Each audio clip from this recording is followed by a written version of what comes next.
ni liggéey de longue haleine la moo ñu ko may taxawaay la aussi boo xamante ni dañ ko am ci biir société bi am ko biir Touba te Serigne Cheikh Thioro Mbacké jiite ko ak toute la jeunesse ma leen di féliciter mais aussi di ndokkeel waa Touba pour ñëwaat ci sa question par rapport à la diaspora. relation Pastef ak diaspora. relation Pastef ak diaspora xam nga Pastef dafa nekk parti boo xam ne dafa nekk parti bu structuré parce que Pastef dafa am au niveau national mais aussi au niveau de la diaspora la même configuration s'est reproduite maanaam lépp lu ñu am ci biir réew mi rek dafa am ci diaspora bi mooy réew mi boo ñëwee Pastef dafa am ay section bu nekk ay cellules ñoo ko composé cellule ak section bu nekk dafa am ci biiram les différents mouvements yi am ci biir parti bi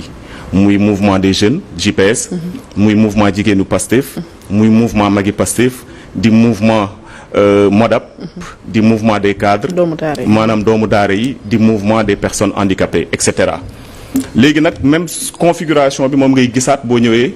coordination bu mag bu toll ni Pastef France par exemple dañu am la coordination am ay section yoo xamante ni dañ ko diviser man maa ngi bokk ci section bu ñuy wax section Nouvelle-Aquitaine nga xam sama sœur Dieynaba Sarr moo koy jiite def fa liggéey bu am solo ma koy féliciter de passage di ko encourager ci biir section boobu ñu am fa des cellules yoo xamante ni la cellule mère c'est Pastef Bordeaux dirigée par ma sœur et binôme Khadija Ñing ma koy rendre hommage parce que c'est des gens de l'ombre yoo xamante ni liggéey bu am solo bi ngay gis nii yëpp dafa structuré ñoom ñoo nekk ci suuf di ko piloter xëy na xamuñu ñun ñëpp xamuñu leen ñoom aussi mais c'est des gens qui jouent un rôle très important donc si biir Nouvelle-Aquitaine boobu ba léegi ñu am fa Pastef Bordeaux mu nekk la cellule mère di parce que en nombre d'habitants moo nekk ville bi gën a mag mais aussi moo ëpp mbooloo ñu am la ville de Poitiers Pastef La Rochelle am Pastef Angoulême am Pastef Pau et cetera donc nga dem aussi en Rhône-Alpes nga xamante ni ren sax suñu investi kenn ki foofu la jógee muy Abdou Sonko moom mu jiite Pastef Rhône-Alpes aussi am ay cellules ci biiram et cetera léegi nag y a le mouvement des cadres comme ni mouvement des cadres bi amee fii muy le MONCAP diaspora nga xam avant c'était le MONCAP France tout simplement parce que France ñoom ñoo gën a jege Sénégal mais aussi ñoo gënoon a am benn genre ñoo gënoon a am en fait moo nekkoon pàcc diaspora bi gën a mag en matière la communauté sénégalaise fa lañ gën a bëree ak seen engagement aussi foofu la gënoon a fësee mujj si gi nag ñu boole ci lépp lu nga xamante ni mooy États-Unis Canada ak diaspora bi yëpp ñu def ko benn mouvement am aussi un chargé de la diaspora qui fait partie du bureau politique muy Pape Mada Ndour ak aussi une secrétaire nationale en charge de la diaspora muy Fifi Diakhaté donc loolu ñooñu ñëpp nag ak structure yëpp moom la ñu coordonné ba nga xamante ni au niveau de la diaspora la mobilisation a pu se faire mais aussi dans la durée. Parce que nekkul lu xëy rek sotti. lu commencé la depuis 2014-2016. machine bi était déjà huilée. la machine était déjà lancée et bien huilée donc loolu mooy justifier li ancrage wala ñu wax ni toogaay bi nga xam ne Pastef am na ko ci bitim réew alors dama lay bàyyi ak Issa après ñu ñëwaat ci yeneen question balaa Georges di ñëw. ci côté diaspora boobu sax ci lañ bëgg a dugg parce que déjà ñi ngi wax ci législative yi mu am cër boo xam ne dañ koo jox diaspora muy 15 députés. 15 yooyu bu ma jubul yu Afrique centre kese yaakaar naa moom laa gis ci xëy na ay estimation rek la mais amaguñ ci dara lu leer que ni moo leen ci jot a rëcc yi ci des yëpp ma nga fa par rapport ak ni ñu joxee diaspora bi cër ci assemblée nationale loolu yéen naka ngeen koy gisee atu ngeen koy jàppee wala c'est juste une chose boo xam ne c'est politique parce que ñu ci bëree bëri ñoom ñi ngi liggéey ñi ngi am ay poste mën nañ leen sax investir ci yeneen liste malgré que ñu ngi ci diaspora bi exactement c'est pas du tout politique Issa mais c'est plutôt stratégique et utile parce que diaspora bi boo gisee engagement bi ñu am autour de ce projet Pastef man def naa 15 ans ci biti fekkee naa élection yu bëri aussi participer naa activement aussi ci élection 2012 yi par exemple ak ci élection yi am yëpp depuis 2012 mais man li ma seetlu mooy engagement bi diaspora bi am par rapport au projet Pastef man mosuma ko gis ci ville boo mënti dem nag ak pays boo mënti dem au niveau de la diaspora les gens le projet Pastef a suscité un intérêt boo xamante ni maanaam nit ñi dañu am yitte ci projet bi am yitte goo xamante ni ñoom ci seen bopp ñoo ko doon financer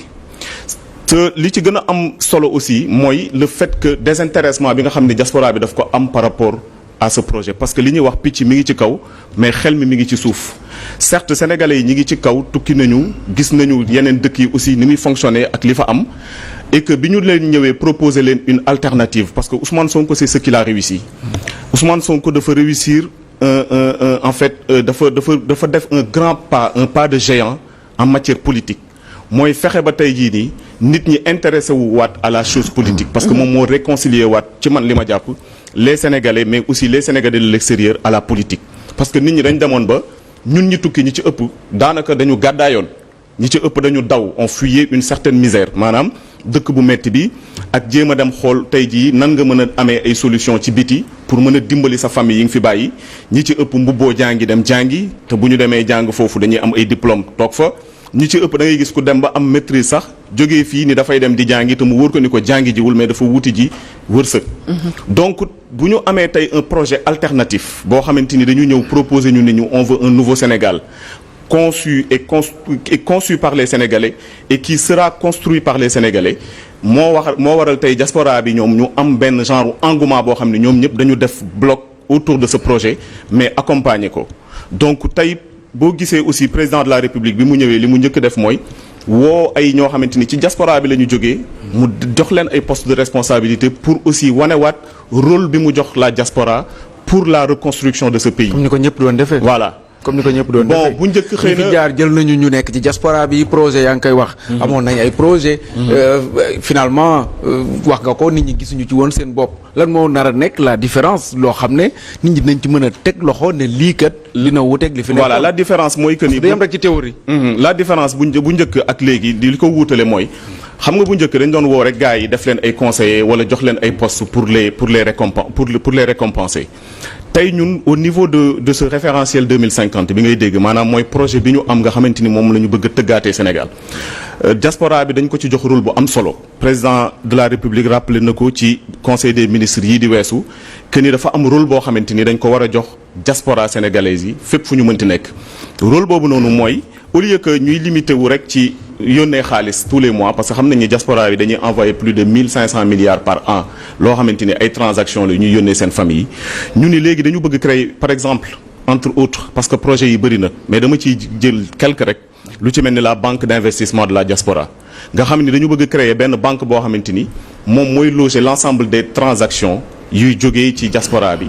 que ça soit les envois yi ñuy envoyé ci famille yi mais aussi les fonds d'investissement yi diaspora bi bëgg am pour maanaam acquérir des biens immobiliers ou bien pour entreprendre ou bien pour initiative bu mu mënti nekk jógee ci diaspora bi di dugg ci réew mi donc te loolu dañu jàpp ni pour mu am il faut que tey jii nii la diaspora ñu outiller ko jox ko aussi des moyens yu nga xamante ni moom moo koy permettre wala mooy faciliter ce retour là au pays pour pouvoir participer à la construction nationale loolu benn la ci beneen bi mooy en matière sociale et en matière de protection sociale dañu jàpp ni tey jii suñu protection sociale dafa sooxe maanaam lépp lu jëm ci kaaraange ci wàllum paj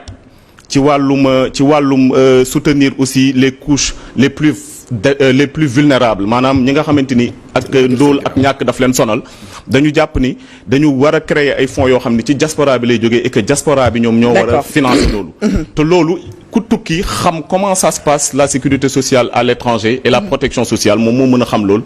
te diaspora bi dañ ci nar a jouer rôle bu mag boo xamante ni ñoom ñooy nekk les pilotes de ce genre de projet pour vous dire que de changement bu systémique lay nekk par rapport à li nga xamante ni moo fi amoon dans le passé. D'accord alors Georges ñu daal di dem ci dugg ci sóobu ci waxtaan bi ci résultat yi ñu nemmeeku le dimanche avec cette large victoire de Pastef qu'est-ce qui n'a pas marché du côté de l'opposition parce que des victoires ñu bari les analystes l'avaient dit mais pas de cette manière avec écart bi ñu nemmeeku nii. Bon, ce qui n'a pas marché au niveau de l'opposition, c'est à plusieurs niveaux. Peut-être que, mais le gën a déterminant mooy que. parce que bu ñu demee ci 46 départements Pastef. ouais 40 yi ma jël ko 8 circonscriptions ils ont pris les 7 à la limite c'est de l'humiliation pour l'opposition. C'est juste pour dire que. Cette fois-ci encore, le Sénégal n'a pas dérogé à la règle. Bon, ce n'est pas pour minimiser la victoire de Pastef, hein. Ça, quand même, c'est presque une tradition au Sénégal. Ça ne veut pas dire maintenant que, voilà. Mais moi, j'étais pas du tout surpris que le Pastef remporte cette élection avec maintenant une large majorité. C'est sûr. Parce que le Sénégal ne peut pas élire un président avec 54% au mois de mars et 6 mois après, électorat bi mën a changer comme ça du jour au lendemain sans aucune raison. mais avec la manière moo tax c'est la manière qui j'en viens des questions parce que dañuy naan daan nañu gagné bu ñu nekkee ci pente ascendante. oui moo tax ma ne la entre mars et novembre amul lu si mën a changer ba mën a tax que l'électeur sénégalais mën a ne voilà je vais choisir de voter pour la liste de Sàmm Sa Kàddu wala je vais voter pour Amadou Ba Jàmm ak Njariñ ou bien pour l'ancien même président Macky Sall bi nga xam ne il vient d'être battu, les Sénégalais l'avaient désavoué. Donc kooku je pense que il ne se faisait même pas d'illusion. Quelqu'un comme Macky Sall ne se faisait pas d'illusion que war na mën apparemment même le score qu'il a obtenu là ça doit le surprendre. Parce que